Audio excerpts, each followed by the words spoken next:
Radio Shanghai.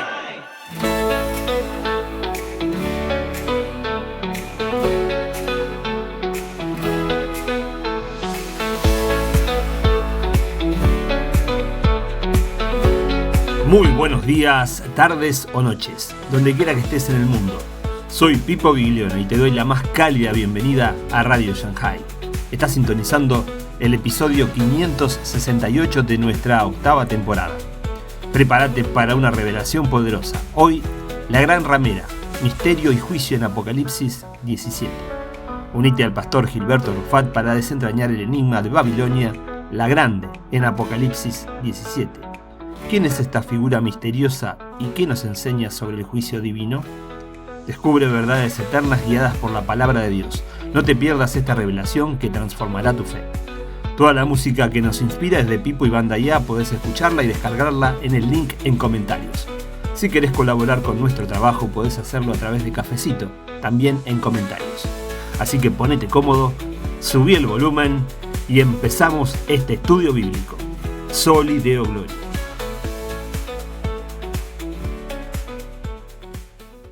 Hoy vamos a estar en un capítulo, entiendo, de mucho interés para muchas personas. Apocalipsis 17 es el capítulo que toca el tema acerca de la gran ramera. ¿Quién es esa gran ramera que tanta especulación o tantas interpretaciones han habido con relación a ese capítulo?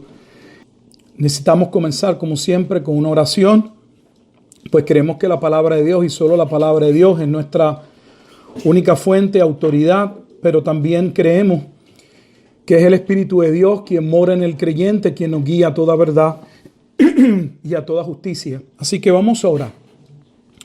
Padre, te damos gracias en esta hora por esta oportunidad que nos brindas de poder transmitir este estudio bíblico.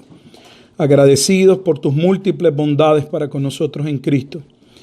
Te pedimos, oh Dios, que el estudio que habremos de llevar a cabo pueda ser, Padre Santo, interpretado a través de tu bendita palabra. Te pedimos, como siempre, que tu amado Espíritu Santo nos guíe a toda verdad, a toda justicia, que Él, a través de la palabra santa con la cual inspiró a estos hombres, Señor, pueda edificar el cuerpo de Cristo y también que la misma pueda continuar sirviendo como aquel medio de gracia junto a la obra eficaz de tu Espíritu para llevar a esos escogidos a la salvación que es única y exclusivamente en Cristo Jesús, Señor nuestro. Te agradecemos nuevamente, oh Dios, este tiempo, y a Cristo sea la gloria por los siglos de los siglos. Amén y amén. Para aquellos tal vez que nos ven por primera vez, quien les habla el pastor Gilberto, uno de los ancianos de la Iglesia Bíblica Jesucristo es el Señor, en la ciudad de Halton, Texas. Vamos a comenzar dándole lectura al capítulo 17 de Apocalipsis, por lo que le pedimos que busque una Biblia, tenga algo en que tomar nota.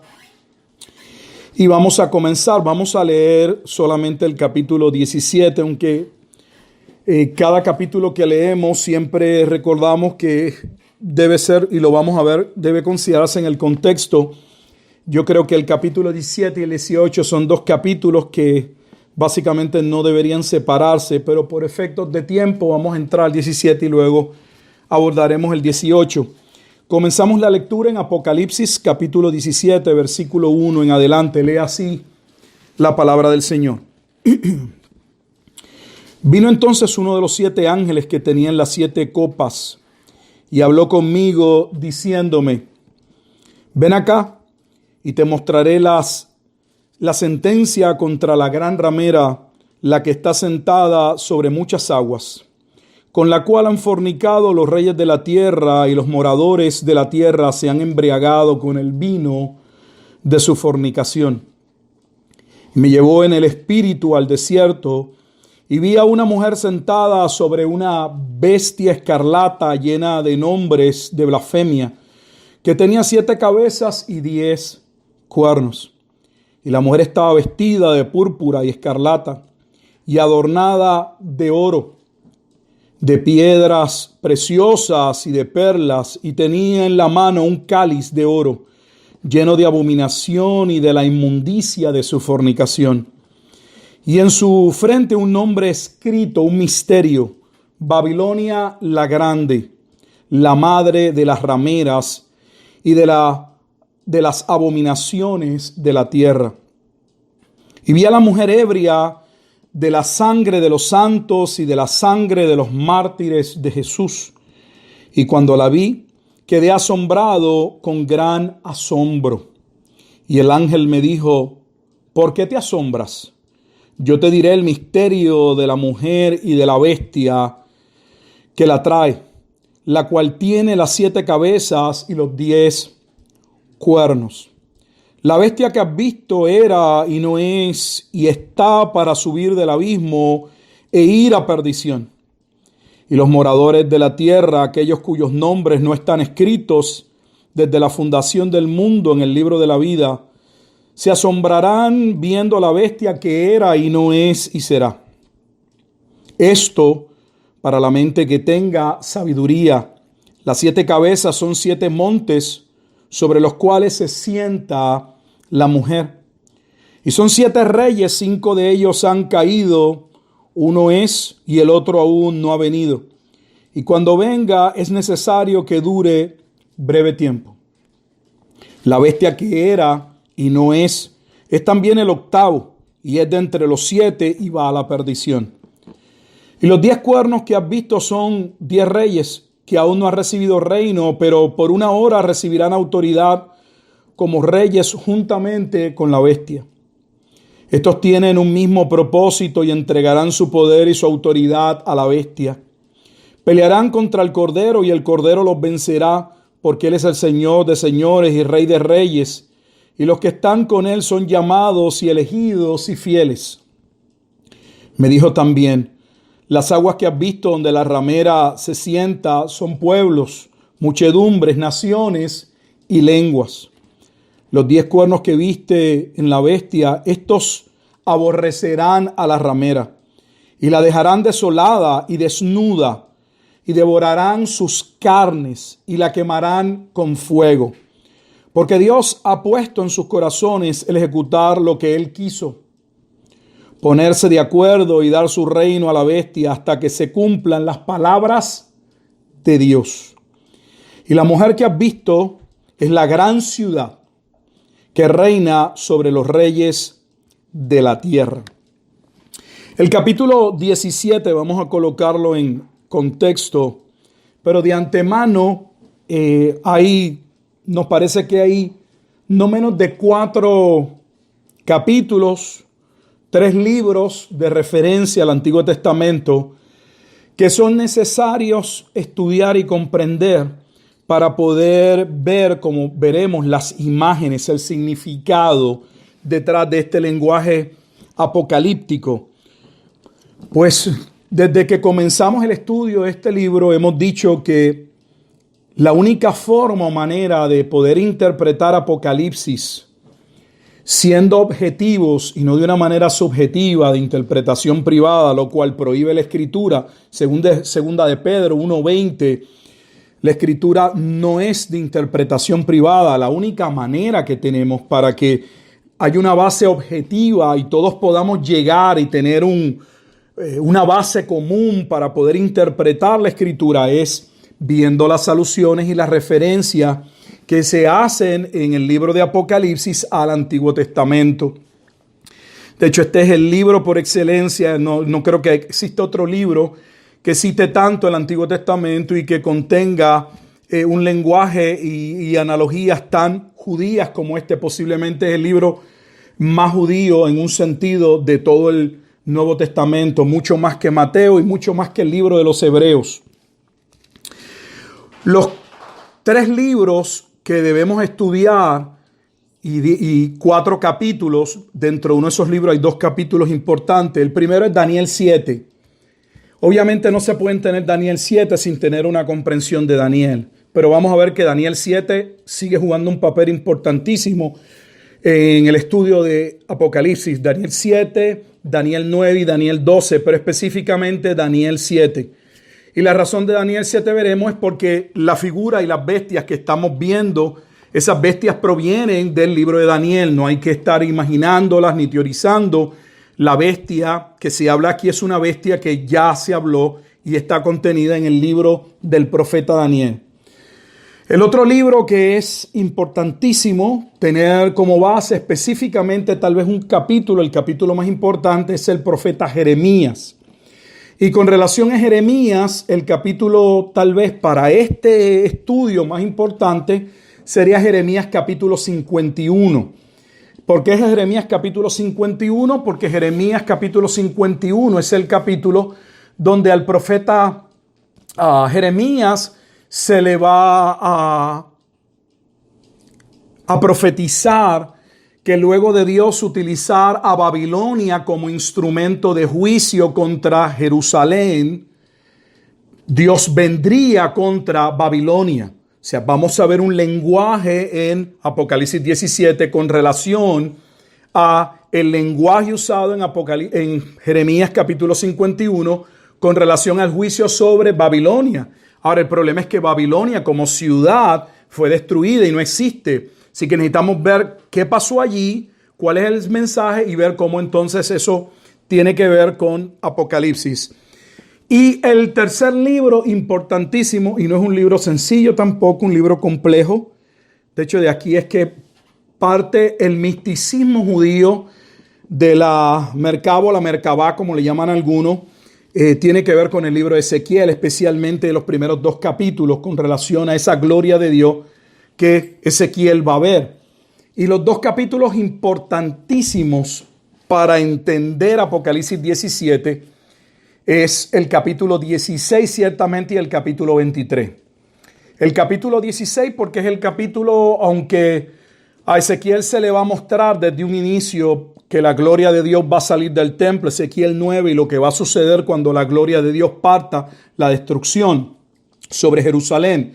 Y Ezequiel, que era un sacerdote, se le va a permitir ver las abominaciones que Judá practicaba dentro de ciertas recámaras del templo que nadie veía, porque usted debe entender que el templo en el Antiguo Testamento solo entraban los sacerdotes.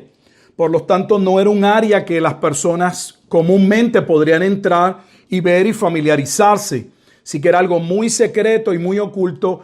Y al profeta Ezequiel Dios le permite ver todo lo que hay dentro para que el profeta pudiese entender la gravedad del asunto y por qué el juicio que vendría. Y el capítulo por excelencia donde más se refiere Dios a Jerusalén como una prostituta sobre sus fornicaciones es ciertamente Ezequiel 16.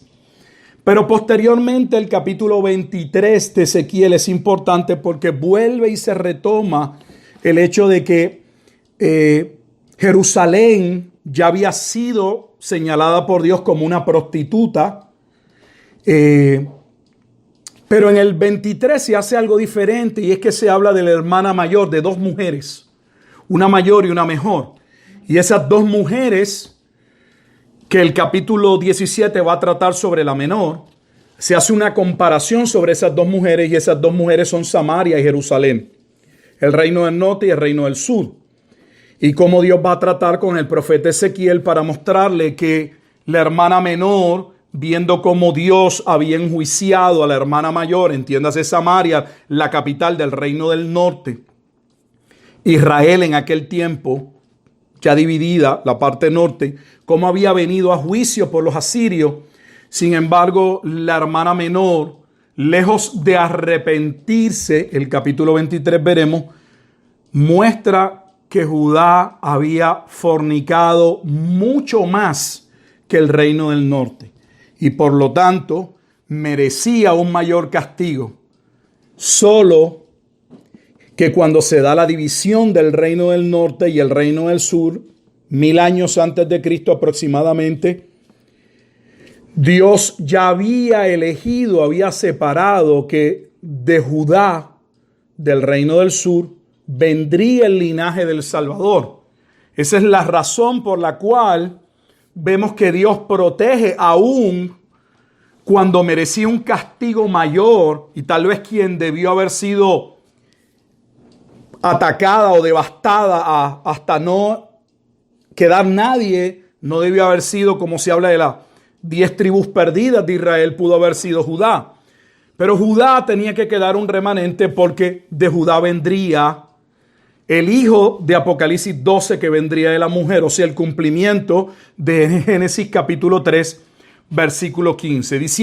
Habiendo dicho eso, entonces ahora esos son los 3 libros importantes a tener en consideración mínimo para poder hacer una interpretación correcta. Y vamos a ver, libro de Daniel, especialmente capítulo 7, profeta Jeremías, capítulo 51, y profeta Ezequiel, específicamente capítulo 16 y capítulo 23.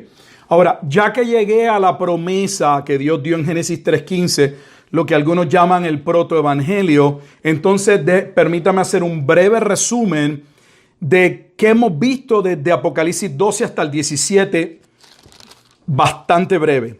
¿Qué vemos en el capítulo 12? Bueno, Apocalipsis tiene 2 partes. La primera parte, por decirlo, cubre del capítulo 1 al capítulo 11. Y luego vemos la segunda parte del capítulo 12 hasta el capítulo 22. Siendo el capítulo 12 básicamente el punto más alto de la estructura quiástica o del arco quiástico. Hemos dicho que esa estructura de bosquejo sería como una pirámide, véalo de lado, y entonces la parte central sería el capítulo 12. Del capítulo 12 básicamente es que toman algunos la interpretación de ver Apocalipsis de una manera idealista. ¿Por qué? Porque habla de la lucha del bien y el mal, aquella lucha que se presentó inmediatamente en la caída de los hombres, Génesis capítulo 3, versículo 15, donde la humanidad quedaría dividida entre los hijos de la simiente de la serpiente y los hijos de la simiente de la mujer, de los cuales de la simiente de la mujer un día vendría el Salvador, que es Cristo. Y así comienza Apocalipsis capítulo 12, como de aquella mujer que representaba al pueblo del pacto preservado por gracia, un día nacería un varón que regiría con vara de hierro, hablando de Jesucristo, y como el gran dragón escarlata buscaría entorpecer, de hecho matar a ese hijo, lo que no pudo hacer. Este hijo asciende en el capítulo 12 y luego se va a hacer la guerra a los demás hijos. Entramos al capítulo 13 y en el capítulo 13 vemos cómo ese dragón escarlata lleva a cabo su operación, valga la redundancia, con 2 instrumentos. Usa 2 bestias. Usa la bestia que sube del mar y la bestia que sube de la tierra. Ahora, la bestia que sube del mar ya en un sentido estaba identificada en el capítulo 12, porque cuando se describe la bestia en Apocalipsis capítulo 12, se habla de esta bestia como que tenía, me refiero al versículo 3, tenía 7 cabezas y 10 cuernos.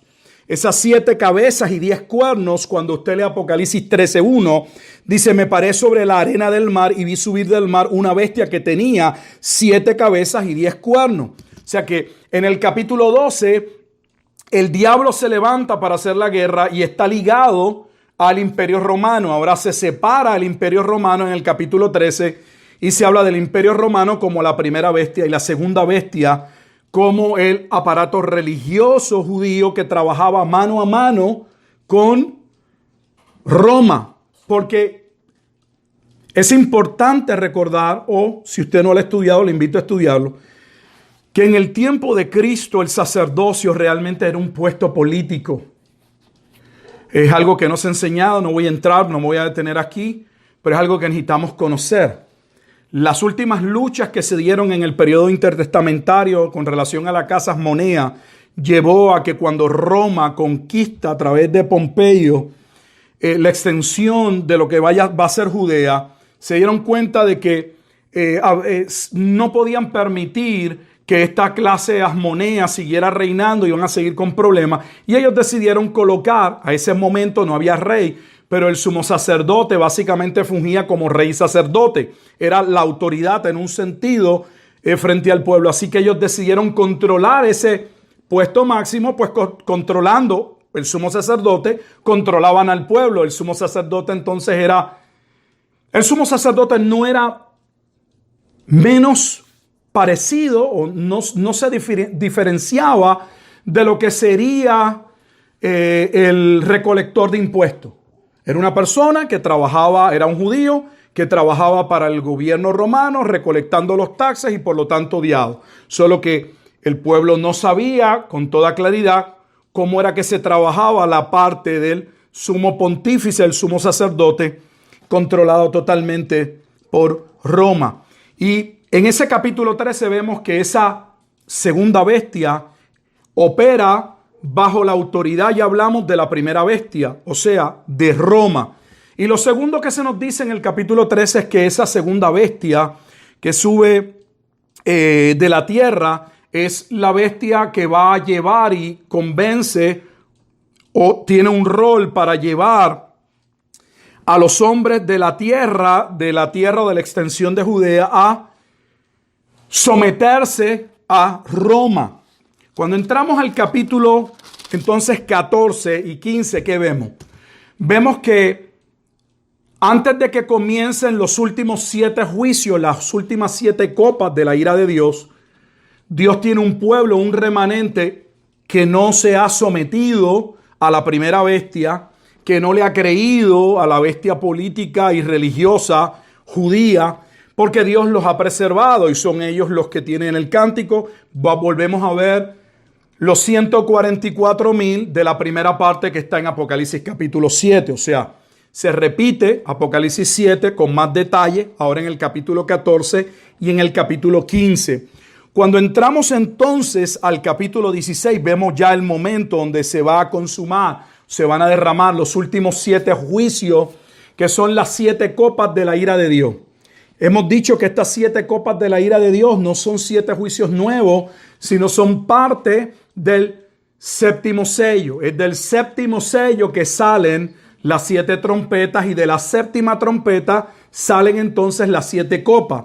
Siendo ahora una repetición en un sentido, si usted ve, de los juicios que ya se habían presentado desde el capítulo 6, solo que van en aumento y van a consumar, como se nos dice, la ira de Dios. Pero tenemos que mientras la ira de Dios va a caer sobre todos aquellos que tienen la marca de la bestia, que han adorado a la bestia, nuevamente tenemos un remanente, un pueblo que Dios ha preservado por gracia, cumpliendo entonces Dios la profecía, lo que él había hablado de que él tendría un remanente cuando llegara el día de la ira de Dios que él preservaría. Con ello entramos al capítulo 17. Solo teniendo en mente que el capítulo 16 finaliza con aquel momento en que Dios congrega o lleva a que un grupo de confederados de Roma con otros pueblos vayan a lo que se establece como la batalla de Armagedón. La batalla de Armagedón, dijimos en el estudio pasado, que era la batalla de los judíos, lo que Flavio Josefo llamó las guerras de los judíos, la batalla de los judíos contra el Imperio Romano. Y es la batalla que ya, si usted no ha visto el video, véalo, es la batalla en la cual el pueblo se lamentaría, pero se lamentaría no en el sentido como Juan vio un lamento en Juan capítulo 19 con relación a la muerte de Cristo, aquellos que estaban en la cruz y observarían cómo traspasaría aquella lanza de aquel soldado romano el costado de Cristo. Esta vez estos que los lamentarían eran el cumplimiento de Zacarías capítulo 12, versículos 10 al 14, donde las tribus de Judá, Jerusalén, pagaría el precio por ser rebelde. Así que teniendo eso en mente, empezamos entonces el capítulo 17, con todo ese panorama. Voy versículo por versículo y creo que lo primero que debemos hacer es identificar sobre quién está montado esta mujer y quién es esta mujer. Dice 17:1. Vino entonces uno de los 7 ángeles que tenían las 7 copas y habló conmigo diciéndome: ven acá y te mostraré la sentencia contra la gran ramera. Recuerde que esta sentencia, que ya hemos leído el capítulo, es la sentencia contra la gran ciudad. Estamos iniciando el versículo 1, pero ya leímos el capítulo 17 y esa gran ramera, que es la mujer que se nos presenta en el versículo 3, dice, y me llevó en el espíritu al desierto y vi una mujer sentada sobre una bestia. Esa gran ramera o esa mujer es identificada en el último versículo 18, como la gran ciudad. Esto es importante. Y la mujer que has visto, Apocalipsis 17, 18, y la mujer que has visto es la gran ciudad. Por lo tanto, no inicia una sección nueva, sino que ahora en Apocalipsis vamos a ver el juicio, la culminación, como claramente se identifica, de las 7 copas finales de la ira de Dios sobre la gran ciudad.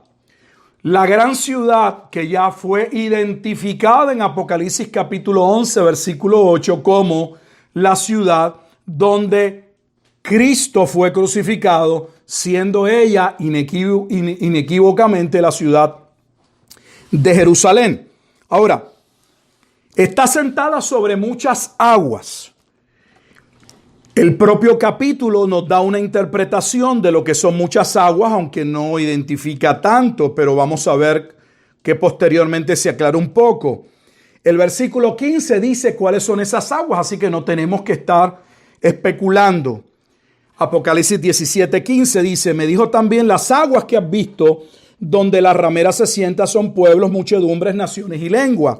Vamos a ver que esas aguas, esa extensión de pueblos, naciones, representa el dominio del Imperio Romano. Era un imperio que dominaba el Imperio Romano, pero ese Imperio Romano estaba compuesto de diferentes pueblos, naciones que tenían diversas lenguas, que habían sido conquistados, valga la redundancia. Esa es la razón.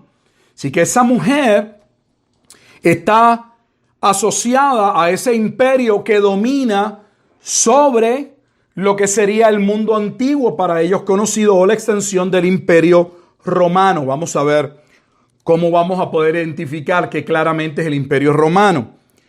Ahora, iniciamos el versículo 2 y ya aquí empieza la especulación.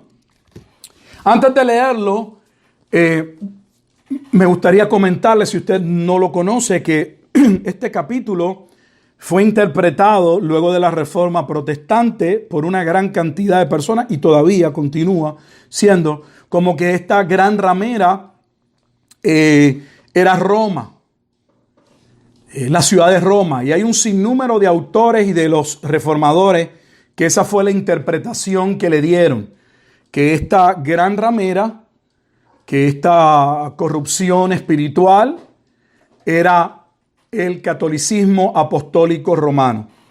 Con toda honestidad, no entendemos cómo los hermanos que recibirían la carta podrían entender que sería el catolicismo apostólico romano, cuando es después del siglo IV, y lo más temprano que podríamos decir es el concilio de Nicea, que comienza el emperador Constantino a iniciar lo que posteriormente va a dar paso al catolicismo romano. Por lo tanto, estamos hablando siglos después. No hay ninguna forma o manera de que nuestros hermanos pudieran ver eso.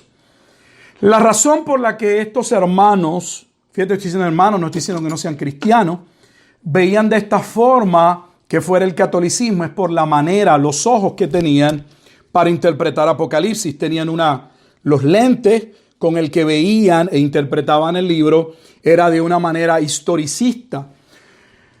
La interpretación historicista del libro de Apocalipsis es aquella que propone que lo que Juan está viendo es el desarrollo del cumplimiento de la profecía de Dios hasta el fin de los tiempos a través de diferentes periodos en la historia.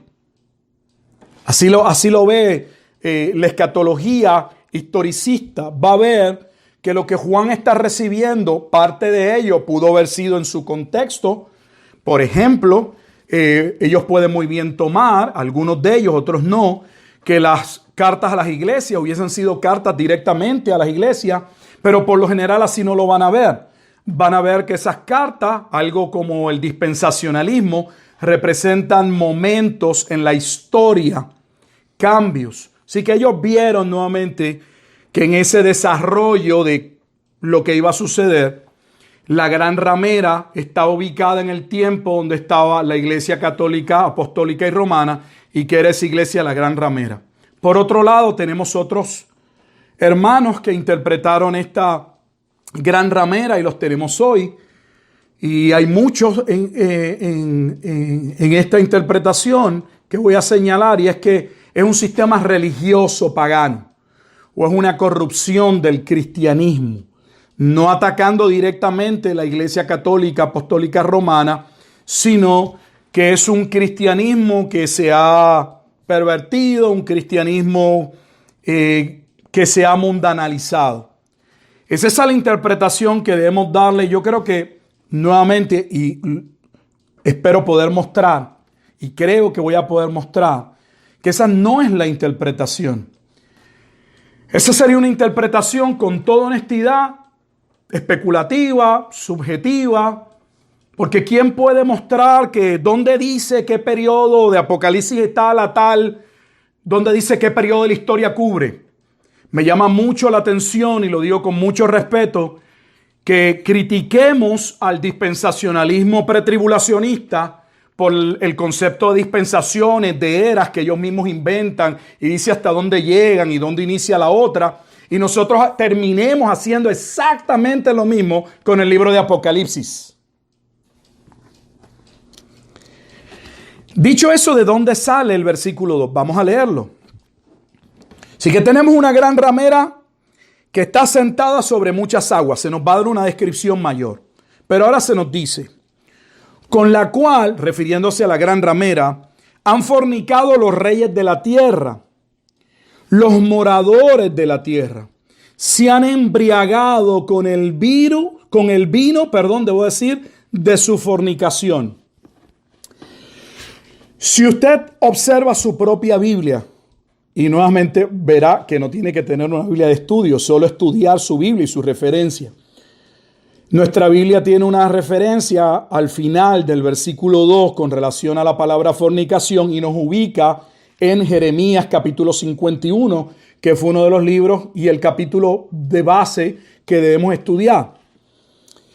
Y ciertamente Jeremías capítulo 51 juega un papel y vamos a verlo. Pero realmente el pasaje clave, vamos a ver, está en Ezequiel. Vamos primeramente a Jeremías, profeta Jeremías.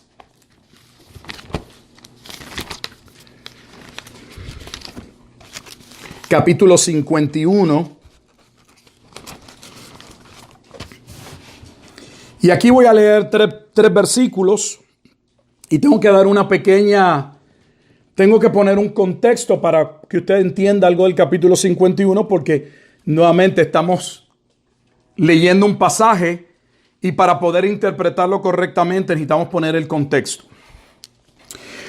Antes de pasar a leer versículos 5 al 7 del capítulo 51, solo observe que su Biblia tiene una perícopa, un encabezado con el que inicia el capítulo. Mi Biblia, el encabezado, dice juicio de Jehová contra Babilonia. Juicio de Jehová contra Babilonia. Vamos a leer versículos 5 al 7 y pongo el contexto. Porque Israel y Judá no han enviudado de su Dios, Jehová de los ejércitos, aunque su tierra fue llena de pecado contra el Santo de Israel. Huid de en medio de Babilonia y librad cada uno su vida, para que no perezcáis a causa de su maldad. Porque el tiempo es de venganza de Jehová. Le dará su pago. Ahora el versículo 7 es el versículo clave. Copa de oro fue Babilonia en la mano de Jehová, que embriagó a toda la tierra. De su vino bebieron los pueblos, se aturdieron por tanto las naciones. ¿De qué trata el capítulo 51? No trata de un juicio sobre Jerusalén. Trata del juicio que vendría sobre Babilonia, donde posteriormente a Dios permitir o Dios usar este imperio para traer juicio sobre el pueblo de Jerusalén, este imperio sería devastado por Dios, si lee después el capítulo con calma, específicamente por lo que hicieron con el templo. Es Babilonia quien va a terminar destruyendo o quien destruye el templo que hizo Salomón, el primer templo. El pueblo de Israel, según el profeta Jeremías, estaría en cautiverio por 70 años. Y posteriormente de esos 70 años está profetizado en Jeremías capítulo 25, Jeremías capítulo 29, 70 años de cautiverio. Y posterior a esos 70 años, Dios sacaría a ese pueblo para que reconstruyeran el templo. Sabemos que ese pueblo, solo una ínfima parte, 50,000 obreros, 49,000 tanto, ni llegaron a los 50,000, salieron con Zorobabel, porque Dios toca el corazón de Ciro de Persia. Sería Ciro de Persia o los medopersas el instrumento de Dios que Dios utilizaría para destruir Babilonia. Jerusalén es el pueblo del pacto. No se han arrepentido al momento en que Jeremías está hablando. Dios va a usar a Babilonia para castigar al pueblo de Judá. Pero se le dice al pueblo de Judá que Dios luego va a castigar a Babilonia. ¿Y con qué instrumento va a castigar a Babilonia? Pues el capítulo lo dice. Jeremías capítulo 51, versículos 11 y 28 lo dicen, y usar a los medos y a los persas. O sea, el segundo imperio que Daniel vio cuando interpretó la imagen que vio Nabucodonosor en Daniel capítulo 7. Limpiad las saetas, versículo 11, Jeremías 51, 11.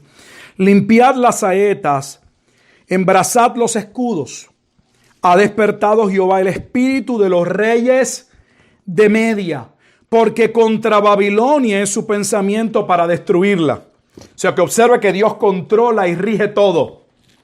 Él castigaría al pueblo del pacto por medio del imperio de Babilonia y posteriormente castigaría a Babilonia usando a los medos y a los persas.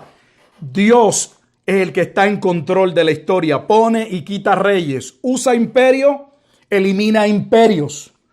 Como Daniel mismo le dijo a Nabucodonosor, porque se le había el orgullo, ya siendo él la cabeza de oro, había llegado a un momento a donde Dios lo iba a quebrantar, como lo quebrantó. Ahora, ¿por qué Juan en Apocalipsis está haciendo uso? Sería la pregunta, y vamos a ver, del capítulo 51 de Jeremías con relación a la copa que en aquel momento vendría. Y esa copa representa la ira. Observe que estamos en las últimas 7 copas de la ira de Dios. Y se habla de la copa de Dios o la ira de Dios que vendría contra Babilonia. ¿Por qué Juan hace uso de este evento en la historia? Esta es la base. No tenemos que estar inventando. Esta es la base. Esta es la historia de base para interpretar. ¿Por qué? Porque el pueblo no salió de Babilonia. El pueblo se asimiló a Babilonia. De hecho, tan asimilado estuvo el pueblo de Judá en Babilonia que la tradición más importante reconocida aún el tiempo de hoy es el Talmud babilónico.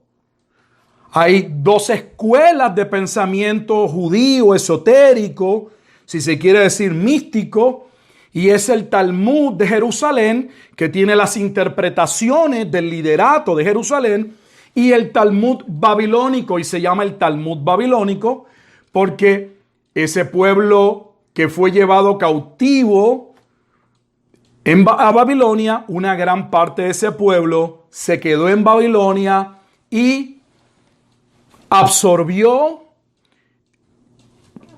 las formas, las costumbres, el paganismo de Babilonia, y con ellas comenzó a reinterpretar nuevamente la palabra de Dios, al punto de que cuando en el Nuevo Testamento se habla de que el pueblo tenía un sinnúmero de tradiciones que no se conformaban a la palabra de Dios o interpretaciones.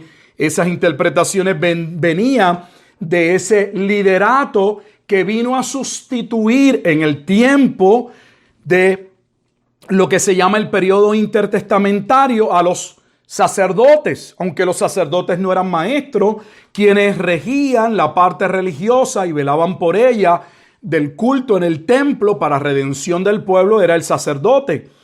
Pero a los sacerdotes no había templo, ellos se amoldan, se transfiguran y empiezan las famosas sinagogas que vamos a ver posteriormente.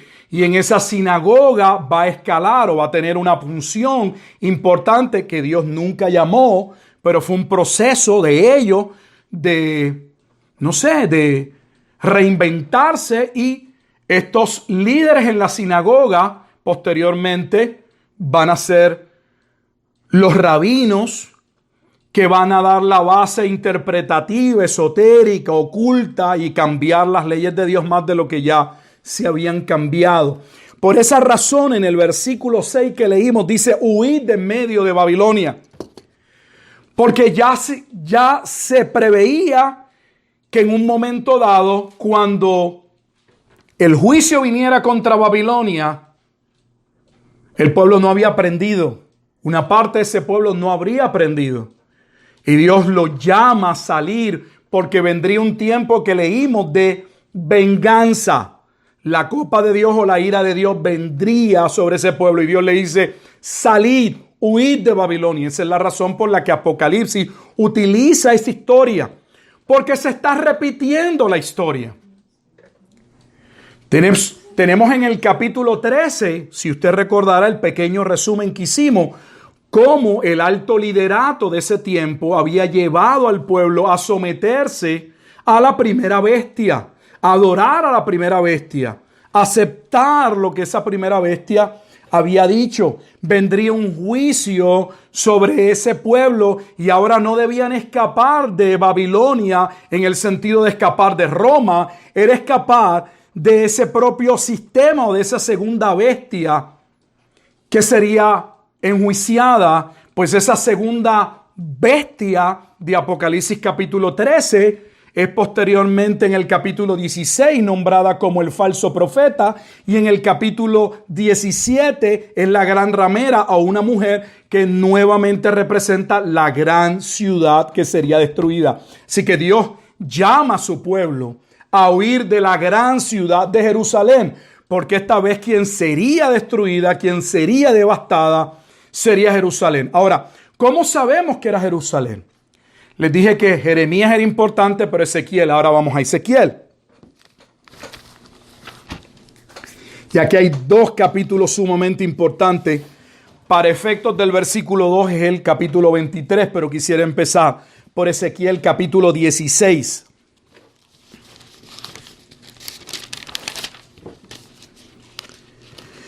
Si usted observa nuevamente en Ezequiel capítulo 16, la perícopa o el tema, el encabezado de ese capítulo dice: infidelidad de Jerusalén. Infidelidad de Jerusalén. Tanto Jeremías como Ezequiel como Daniel fueron partes, aunque en momentos diferentes, de aquellos cautivos que por la gracia de Dios, debo decir, pasaron a vivir en o bajo el periodo babilónico. Así que Ezequiel era un sacerdote que Dios va a utilizar. Es uno de esos hombres que Dios ha preservado y le va a mostrar, como ya mencioné, la corrupción, porque no solamente se quedaron a vivir en Babilonia, Babilonia pasó a ser, Judá se convirtió en Babilonia.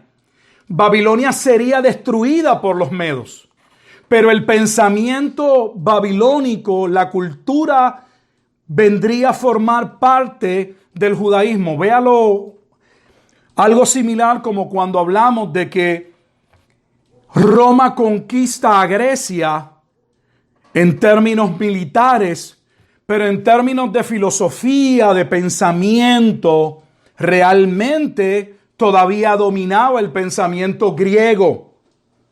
Algo parecido surgió. Babilonia sería destruida por los medos y los persas, pero el tiempo que habían pasado los llevó a asimilar ideas, a incorporarlas al pensamiento o a la interpretación del Tanakh, el Antiguo Testamento, lo que traería de parte de Dios su cólera. Ahora, voy a solo a ver algunos detalles que son importantes en este capítulo 16.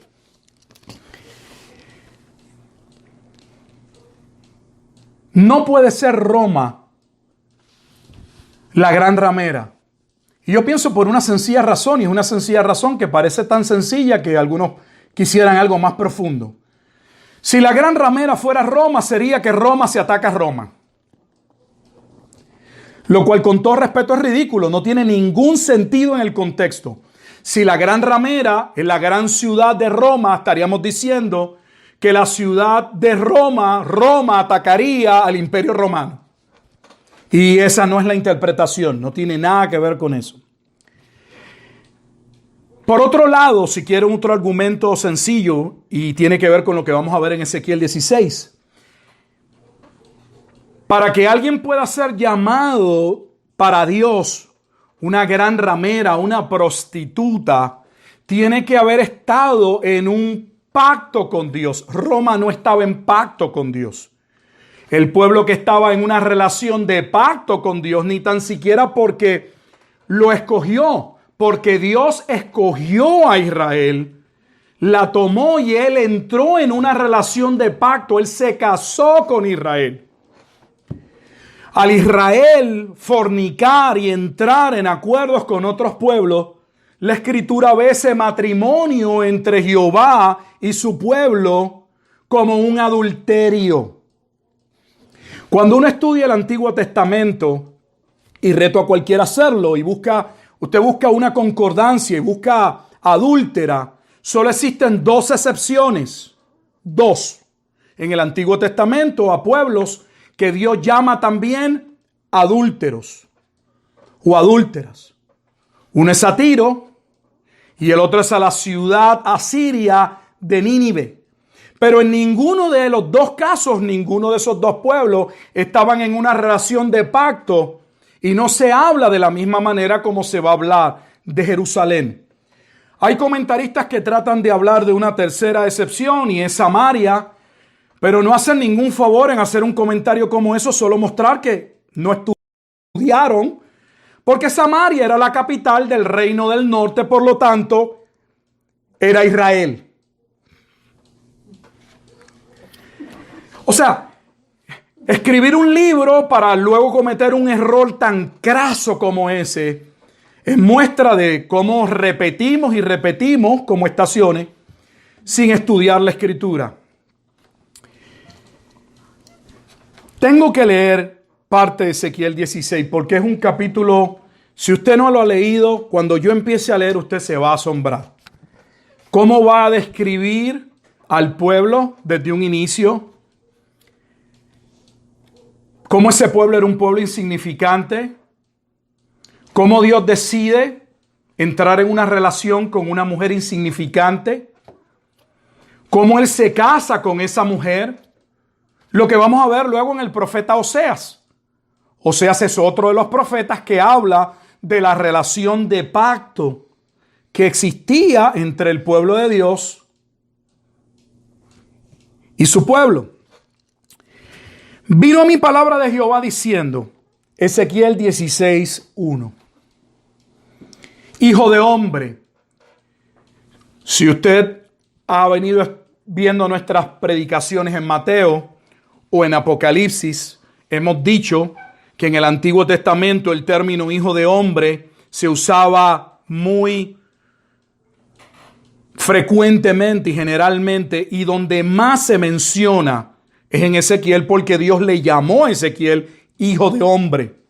Solo que hemos dicho, para efectos escatológicos, que el término hijo de hombre tiene una connotación mesiánica en Daniel 7, y esa es la importancia.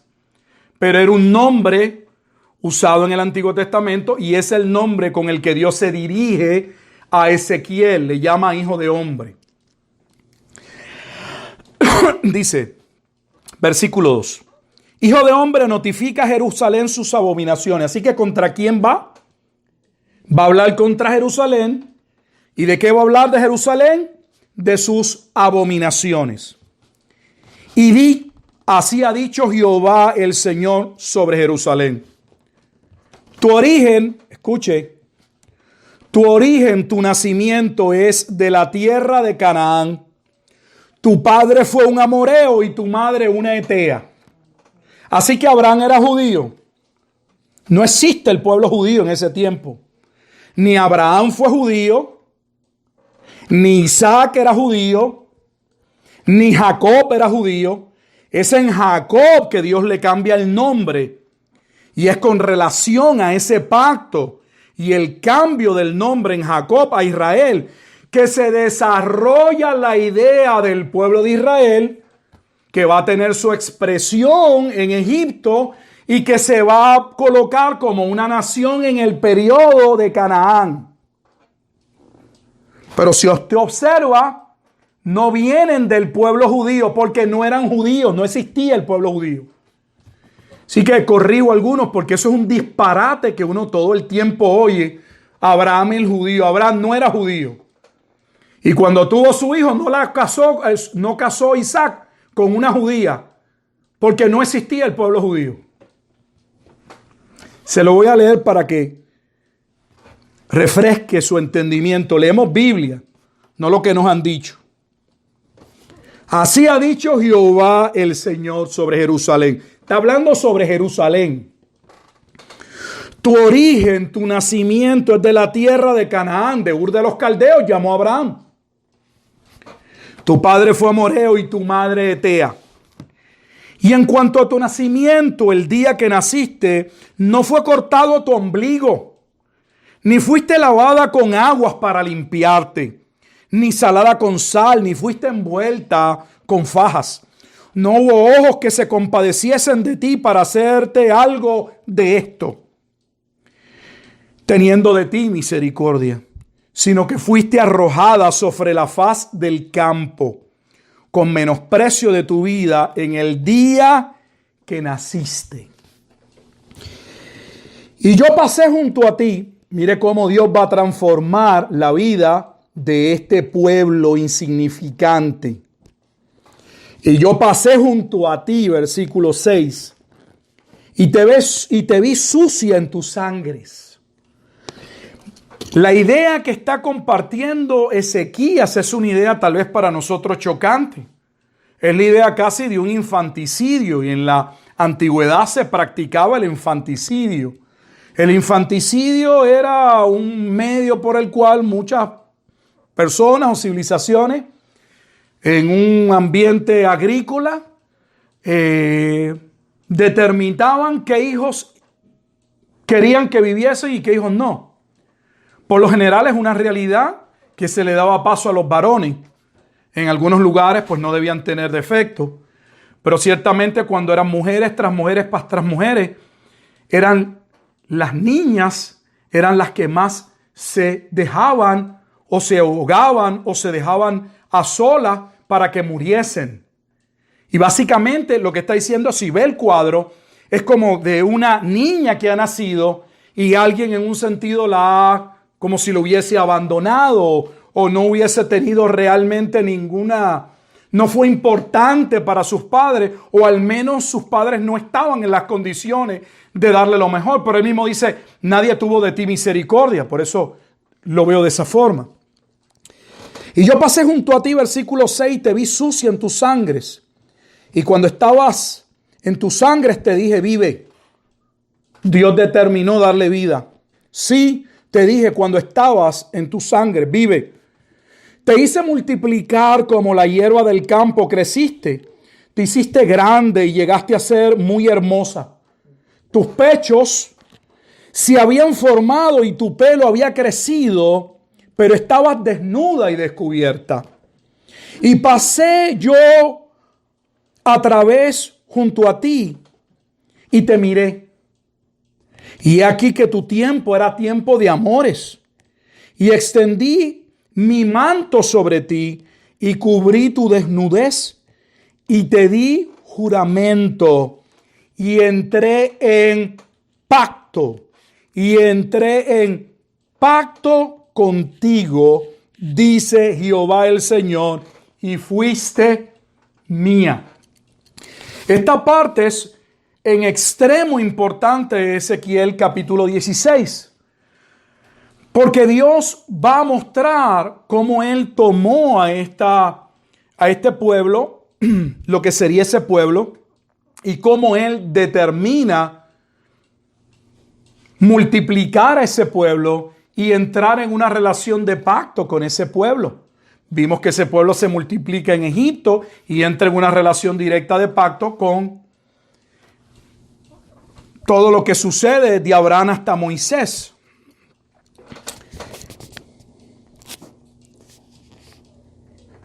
Y te lavé con agua, versículo 9, y lavé tu sangre de encima de ti, te ungí con aceite, y te vestí de bordado, te calcé de tejón, te ceñí de lino y te cubrí de seda. Te atavié con adornos y puse brazaletes en tus brazos y collar a tu cuello, puse joyas en tu nariz, zarcillos en tus orejas y una hermosa diadema en tu cabeza. Observa el lenguaje de cómo está vestida esta esposa. Es la misma esposa, no hay que estar inventando. Es la misma esposa que posteriormente Ezequiel va a describir cómo se prostituyó. Observe que lo primero que Dios hace es hablar de dónde Dios tomó a este pueblo. Y la analogía que forma o la analogía que trae es la analogía del matrimonio, de un pacto. Mira el versículo 13. Y fuiste adornada de oro y de plata, y tu vestido era de lino fino, seda y bordado. Comiste flor de harina de trigo, miel y aceite. Y fuiste hermoseada en extremo y prosperaste hasta llegar a reinar. Y salió tu renombre entre las naciones a causa de tu hermosura, porque era perfecta a causa de mi hermosura que yo puse sobre ti. Tú eras hermosa por mí. Tu hermosura provenía de mí, dice Jehová el Señor. Pero aquí viene el cambio. Este capítulo 16 tiene 3 divisiones. Del versículo 1 al versículo 14 habla del origen del pueblo y cómo ese pueblo entra a una relación de pacto con Dios. Y cómo en esa relación de pacto, mientras ese pueblo no se salió y se prostituyó, estuvo en bendición. Pero ahora entra en la parte, versículo 15, pero, los famosos pero confiaste en tu hermosura y te prostituiste a causa de tu renombre y derramaste tus fornicaciones a cuantos pasaron. Suya eras. O sea, te acostaste con medio mundo. Y tomaste de tus vestidos y te hiciste diversos lugares altos y fornicaste sobre ellos. Cosa semejante nunca había sucedido ni sucederá más.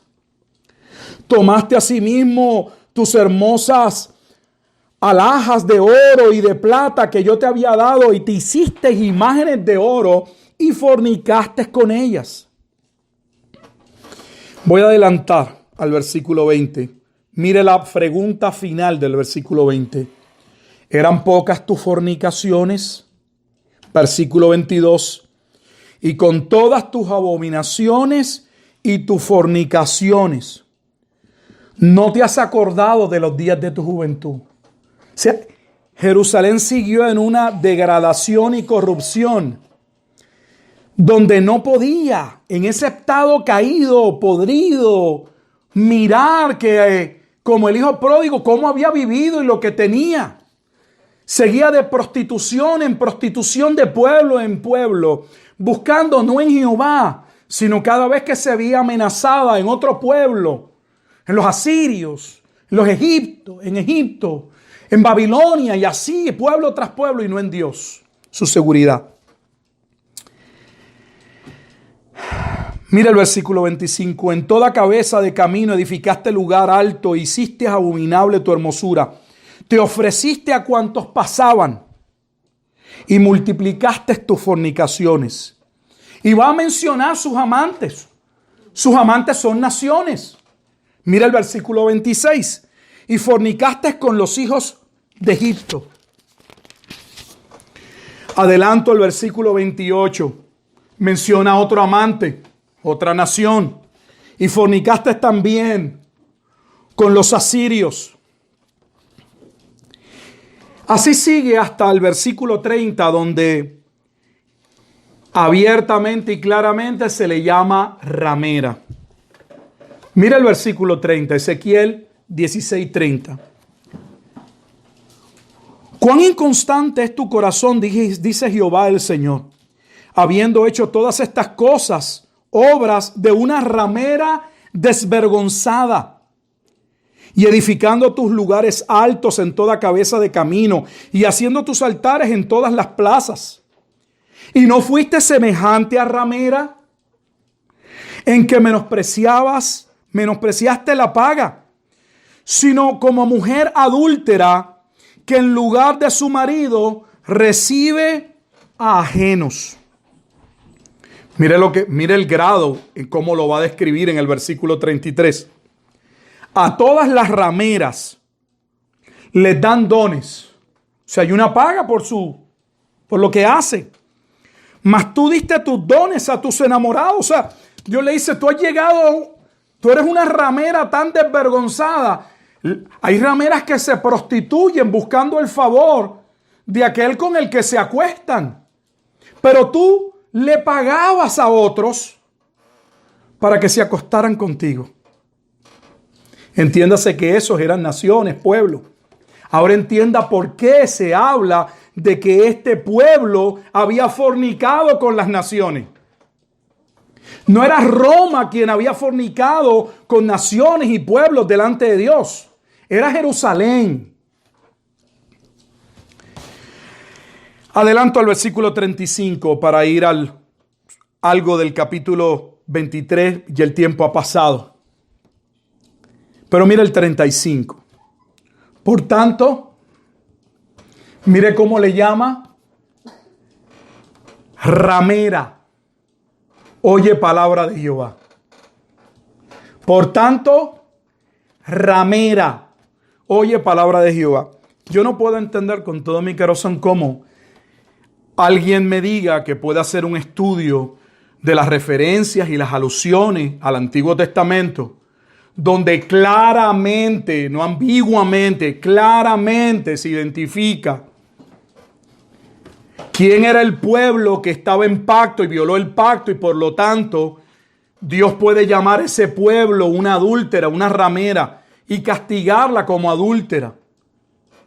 ¿Cómo es que eso se nos nubla el entendimiento y terminamos inventándonos otro pueblo en otro lugar que ni existe en la Escritura a ese tiempo? Yo le invito a que termine de leer el capítulo 16. De hecho, si pudiera leer Ezequiel completo, pero sé que no lo van a hacer. Vamos al capítulo 23 y termino con el capítulo 23. Porque le dije que tal vez el pasaje de referencia más importante, y nos vamos a quedar en el versículo 2 por hoy, no creo que pasemos, está en Ezequiel capítulo 23. No vamos a poder leerlo, así que permítame hacer un mini... A mí no me gusta hacer este tipo de resumen, pero sé que por el tiempo hay que hacerlo. Porque cuando uno tiende a resumir mucho, se pierden muchas cosas. Se quedan lagunas, se crean preguntas y se puede entrar en malas interpretaciones. Mira la perícopa, o el encabezado con el que comienza Ezequiel 23. Importante. Si usted tiene posiblemente un programa electrónico, a lo mejor no tiene las perícopas, pero si tiene una Biblia normal, debe tenerla. Este tiene un encabezado, dice las dos hermanas.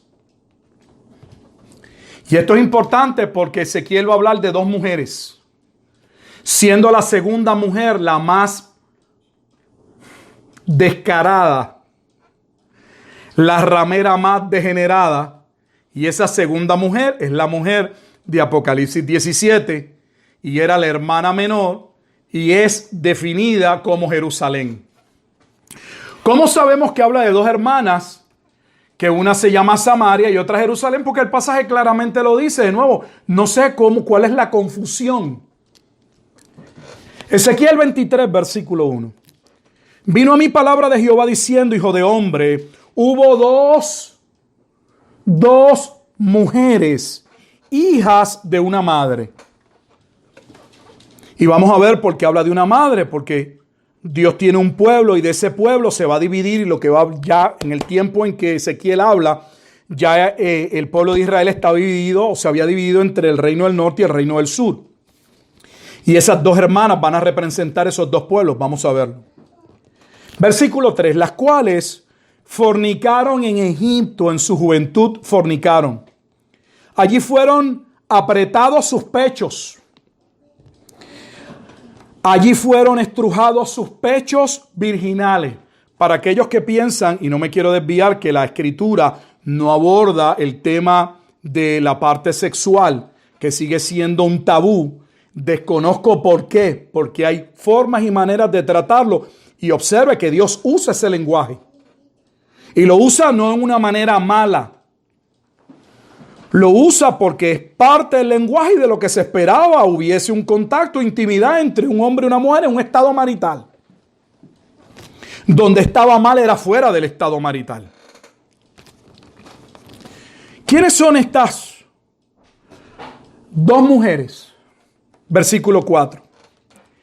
Y se llamaban la mayor Ahola y su hermana Aholiba, las cuales llegaron a ser mías y dieron a luz hijos e hijas y se llamaron Samaria, es Ahola, y Jerusalén, Aholiba. Ahora verá por qué hice el comentario de que aquel comentarista que saca que Samaria era otra excepción, no sabía ni lo que decía, porque Samaria fue la capital del reino del norte. Por lo tanto, una referencia a Israel.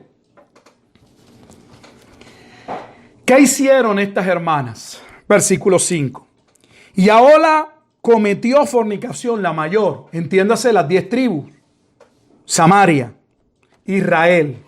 Pero Israel ya ha dividido el reino del norte. Ese es el contexto. Aún estando en mi poder, y se enamoró de sus amantes, los asirios. De hecho, Dios va a utilizar a sus amantes, a los propios asirios en su momento, para que los propios asirios destruyesen. Dios iba a usar a ese pueblo asirio posteriormente para destruir a Samaria.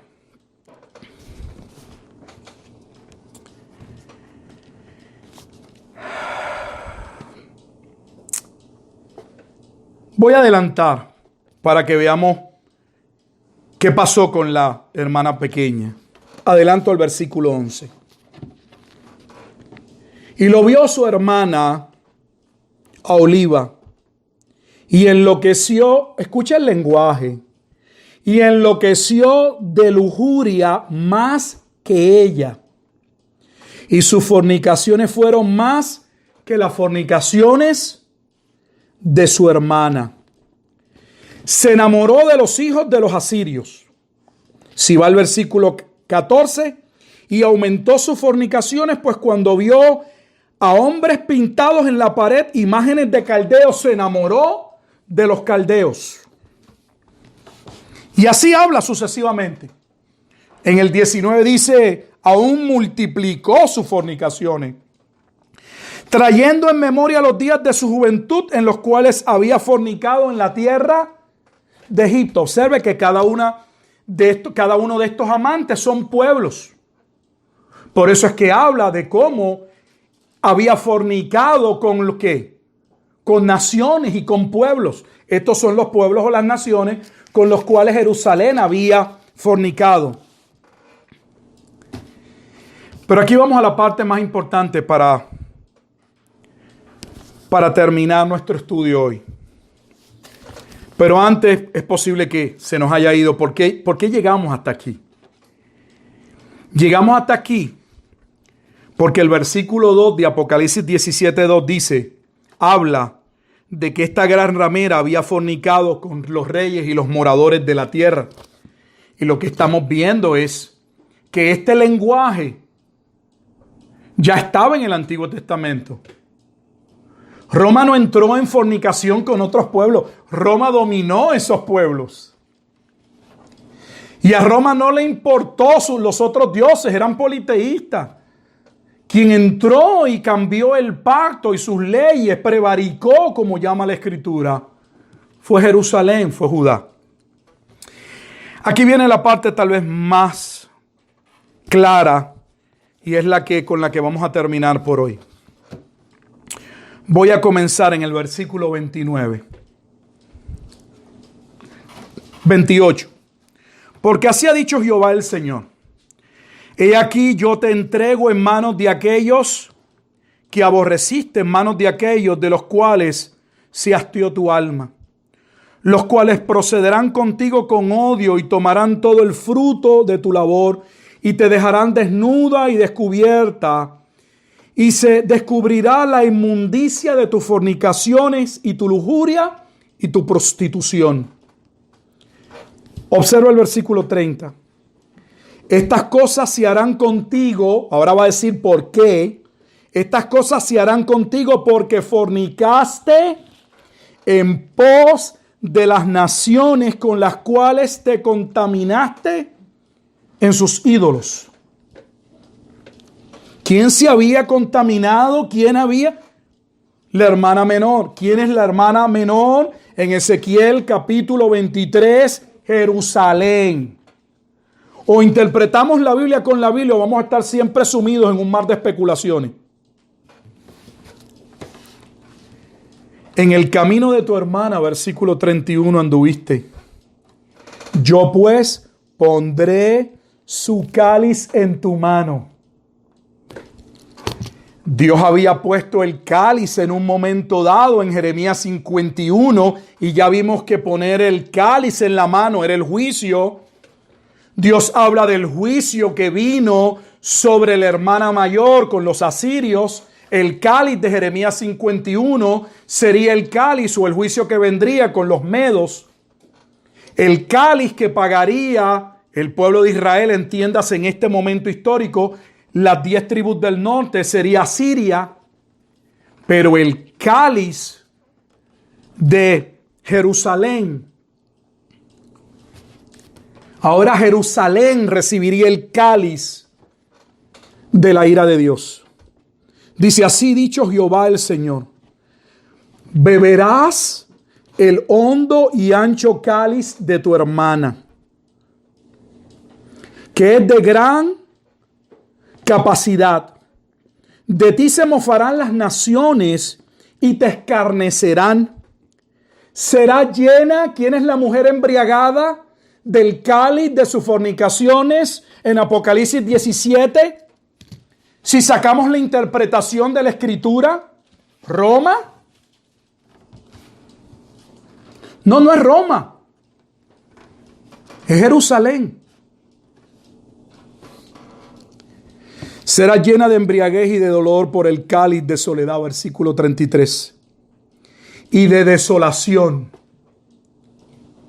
¿No es Mateo 24 el juicio del Hijo del Hombre en las nubes contra la ciudad de Jerusalén, donde vendría la abominación desoladora? La desolación. Por el cáliz de tu hermana Samaria. Lo beberás pues y lo agotarás y quebrarás sus tiestos y ragarás tus pechos, porque yo he hablado, dice Jehová el Señor. Mira el versículo 37 y adelanto. Porque han adulterado y hay sangre en tus manos. La gran ciudad que una y otra vez en Apocalipsis se señala la razón del juicio, dice que está en sus manos lleva la sangre. La sangre que Ezequiel estaba hablando en su tiempo no era la sangre solo de los profetas. Léalo. Era la sangre de sus propios hijos. Los hijos que Dios le había dado, hijos físicos, que los habían matado, que los habían entregado a Moloc, que los habían sacrificado a ídolos paganos. Y Dios dijo que Él no lo habría de tolerar. ¿Y cómo sería juzgada? Por adúltera. ¿Cómo lo sabemos? Créanme que no fue porque Dios me habló y me entró una revelación. Porque la Escritura lo dice. Ezequiel capítulo 23, versículo 43. Sé que nos hemos extendido, pero quiero al menos completar la parte de este capítulo. Ezequiel 23, 43. Lea conmigo. Y dije respecto de la envejecida en adulterios.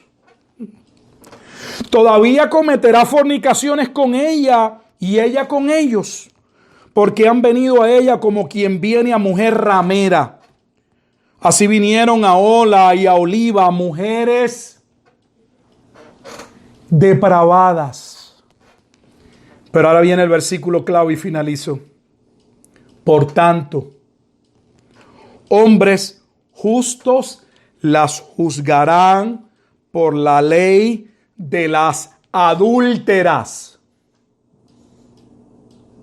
Habían violado el pacto y serían juzgadas por la ley de las adúlteras y por la ley de las que derraman sangre, porque son adúlteras y sangre hay en sus manos. Desde el inicio lloramos, nuestro compromiso fue interpretar Apocalipsis a la luz de la Escritura. Y si va viendo, eso es lo que hacemos. No estamos especulando, teorizando, a mí me parece, yo creo, puede ser, supongo. Vamos a las referencias y alusiones a las que Juan hace referencia, ¿no? Las alusiones y referencias que Juan mismo vio en las visiones. Quien le da las referencias a Juan es Dios mismo en las visiones. Solo que Juan coloca el cuadro de las visiones y nosotros tenemos que ir a esos pasajes, ver lo que aconteció para luego poder entender qué era lo que estaba hablando Juan. Juan está viendo hasta aquí, Apocalipsis 17, 1 al 2. El juicio que vendría contra la gran ciudad. Juicio que no era la primera vez. Juicio que había ocurrido en el pasado por violación del pacto. Al momento de Jeremías y Ezequiel escribir, en un momento dado, todavía el templo no había sido destruido. Pero Jerusalén no entró en entendimiento y el templo fue destruido. Exactamente estaba sucediendo eso en el primer tiempo. El Mesías vino y su propio pueblo le rechazó. Mataron su propio Mesías. Y según Zacarías 12, 10 al 14, lo lamentarían en el día de la ira de Dios, pues Dios le juzgaría por la ley de las adúlteras y de aquellas que derraman sangre. Dios nos ayude, oramos. Padre, te damos gracias por este tiempo. Quisiéramos tener mucho más tiempo para continuar explicando con la Escritura, Pero hasta aquí te agradecemos esta hora que hemos podido ir a la Escritura, al Antiguo Testamento y ver los pasajes de referencia para estar seguros de que la interpretación que estamos exponiendo es una correcta, que no sale de nuestro pensamiento, sino que se desarrolla, que parte sobre la base de la Escritura. Te damos gracias por tu palabra. pues sin ella ciertamente estaríamos perdidos.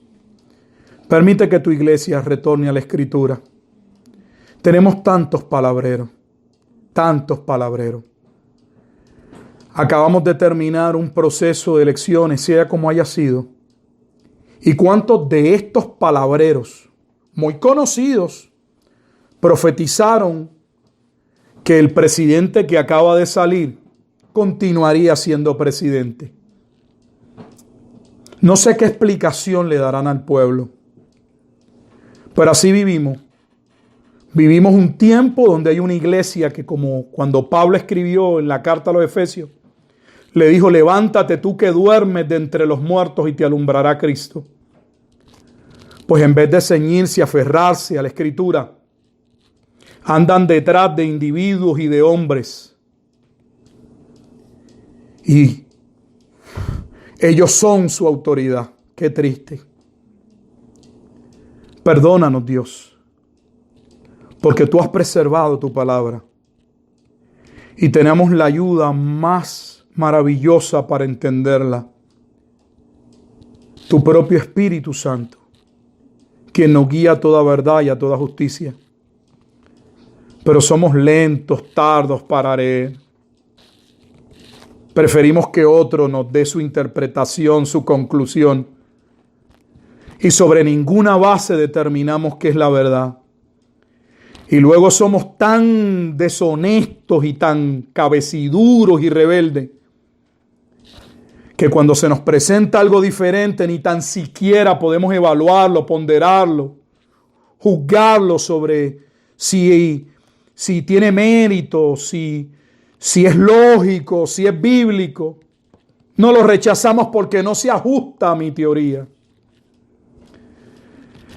Te damos gracias, Dios, porque aunque pueda haber una gran parte, posiblemente que no es tu pueblo, confundida, creemos que a tu pueblo, que al pueblo que tú redimiste, que al pueblo que tú compraste, que ese pueblo, si pudiese ser como Jesús dijo, sería engañado. Pero no van a ser engañados. Te damos gracias por ello, porque al final no se trata del hombre, se trata de ti. A ti sea la gloria y sea la honra por los siglos de los siglos. Amén. Jesucristo.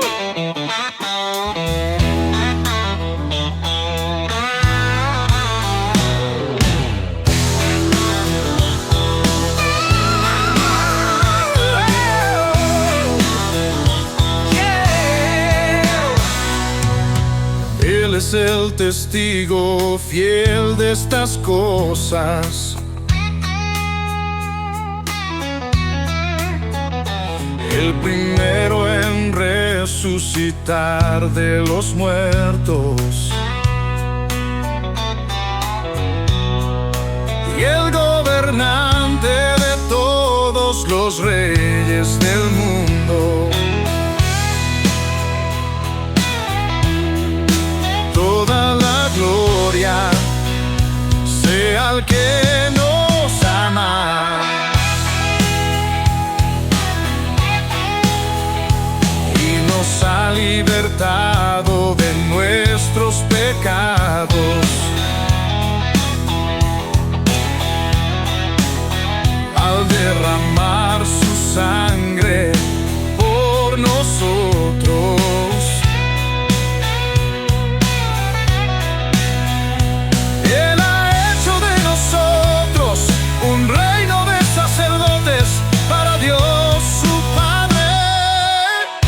Sea toda la gloria y el poder por siempre y para siempre. Amén.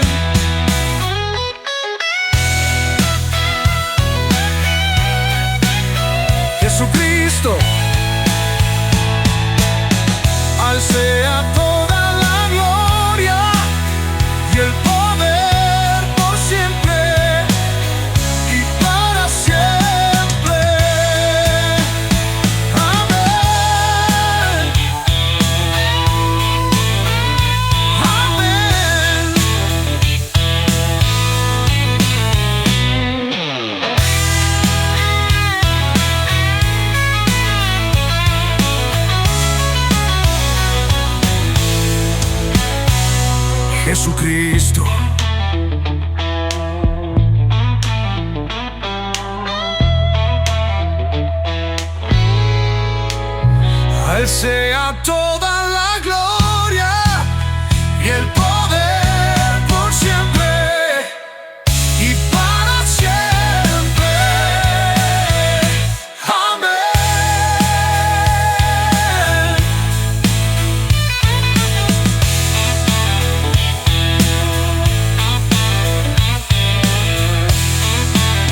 Gracias por acompañarnos en este episodio de Radio Shanghai.